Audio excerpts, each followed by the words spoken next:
कामचोर बहू। कांता बहन की दो बहुएं थी, बड़ी कल्पना और छोटी प्रिया। कल्पना का जैसा नाम वैसा ही काम। सारा दिन कल्पनाओं में रहती, न कोई काम करती न कोई धाम। अरे कल्पना बहू, जरा अच्छी सी चटनी पीस दे, आज कुछ मजेदार खाने का मन है। पेट में जलन हो जाएगी माँ जी बुढ़ापे में, और वैसे भी मेरा काम करने का वक्त शाम का है, आप प्रिया को ही बोल दो। इतना कहकर कल्पना वहाँ से चली जाती है। कांता कल्पना के ऐसे रवैये से काफी परेशान रहती है। मैं बना देती हूँ माँ चटनी, ऐसा बोलकर प्रिया माँ को चटनी बनाकर प्लेट में खाने को देती है कि तभी वहाँ कल्पना आ जाती है। अरे वाह चटनी, जरा चक्कर तो देखो, बड़े दिन हो गए।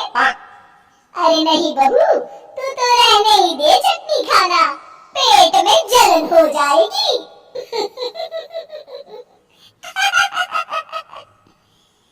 इतना कहकर कांता और प्रिया दोनों हंसने लगते हैं।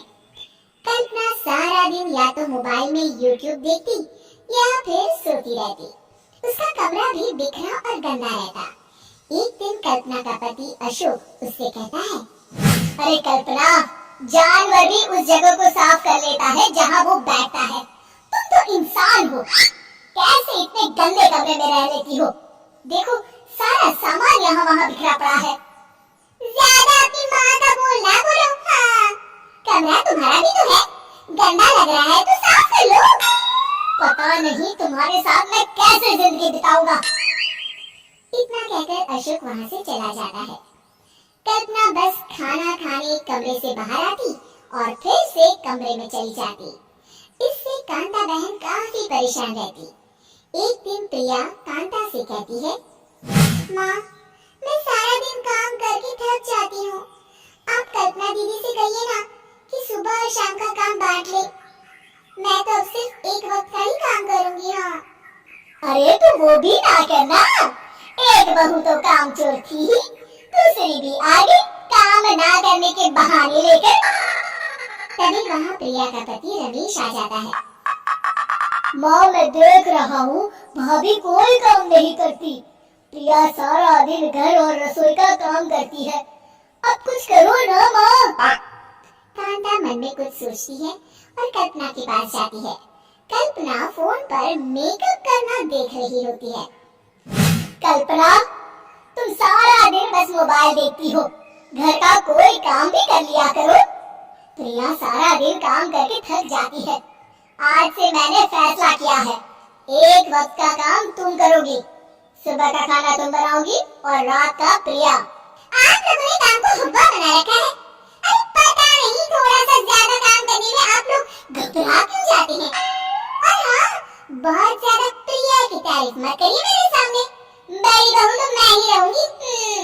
मैं कुछ नहीं जानती, कल सुबह मुझे वक्त से खाना चाहिए, रसोई में आ जाना, वरना कल से तुझे खाना नहीं मिलेगा। अगली सुबह कल्पना रसोई में नहीं आती है। वो देर से सोकर उठती है और बाहर आकर कहती है, अरे भूख लगी है, आज खाने में क्या है? इतनी देर हो गई, आज किसी ने मुझे उठाया भी नहीं, पता नहीं कहाँ है सब। कल्पना को घर में कोई नहीं दिखता। वो रसोई की तरफ जाती है जहाँ बड़ा सा ताला लगा होता है। अरे रसोई में ताला! ओह, मैं तो भूल ही गई थी। माँ ने आज से सुबह का खाना मुझे बनाने को कहा था। हे भगवान, इतने लोगों का खाना बनाना क्या आसान है? तभी घर के सारे सदस्य बाहर से वापस आते हैं। वाह माँ जी, मजा आ गया छोले भटूरे खाकर। मेरे मुंह में तो अभी भी स्वाद आ रहा है। अरे कल्पना, तेरे भरोसे रहते तो हम तो भूखे ही रह जाते। कल्पना को बहुत गुस्सा आ जाता है। अब बहुत हो गया, आज से मैं अपनी रसोई अलग कर रही हूँ, मैं अपना खाना खुद बना लिया करूँगी। कल्पना अपनी रसोई अलग कर लेती है, पर आए दिन उसका देर से उठना और काम न करने की आदत से वो भूखी ही रह जाती थी। उसी के सामने घर के लोग अच्छे अच्छे पकवान खाते और कामचोर कल्पना को जैसे तैसे ही खाना बनाकर खाना पड़ता। पर एक दिन तो हद ही हो गई। माँ, दीदी आज सुबह से कमरे से बाहर नहीं निकली, हमें जाकर देखना चाहिए। सो रही होगी कामचोर कहीं की। पर तुम कहती हो तो चलो देख लेते हैं उसे। कल्पना कमरे में पेट पकड़कर बैठी होती है।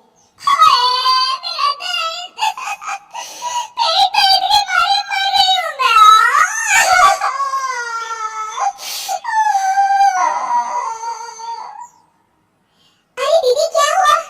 पेट में दर्द क्यों हो रहा है? डॉक्टर को दिखाया आपने? माँ, कल्पना खड़ी होती है और माँ जी के पास आती है। मुझे माफ कर दीजिए। अब से मैं सारे काम में मदद करूंगी, कभी आलस और काम चोरी नहीं करूंगी। हाँ, वो तो ठीक है, लेकिन अचानक क्या हो गया जो तू काम करने को तैयार हो गई? कामचोर कल्पना।